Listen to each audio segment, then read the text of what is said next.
तो दोस्तों आज की वीडियो में हम बतलाने वाले हैं कि ग्रिल का साइज रहेगा तो उस ग्रिल का साइज में हम कितना रड काटेंगे और उस रड के बीच का जो स्पेस होगा वो कितना रखेंगे, वो कैसे मिलाएंगे, उसके बारे में आज हम इस वीडियो में चर्चा करने वाले हैं।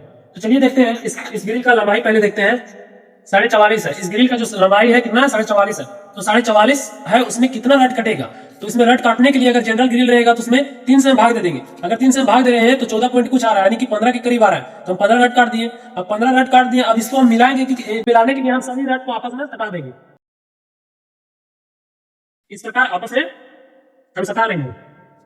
आपस में सटाने के बाद इसको हम नाप लेंगे, कितना आ रहा है। 15 रड था, इसको आपस में सभी को नाप रहे हैं तो कितना आ रहा है 6.5 आ रहा है। उसके बाद इसके अंदर का जो स्पेस है उसको नापेंगे।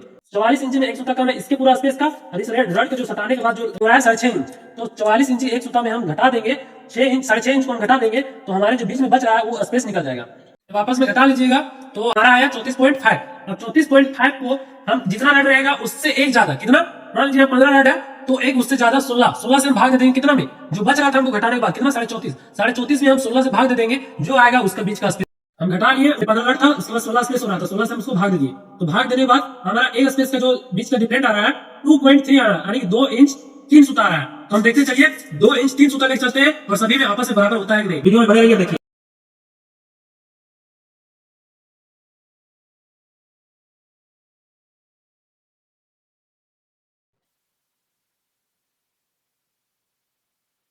प्रकार नए नए हेल्पर लोग आपस में लिंक करना धीरे धीरे सीखें। सीख जाने के बाद अपने एक्सपीरियंस के अनुसार कर सकते हैं।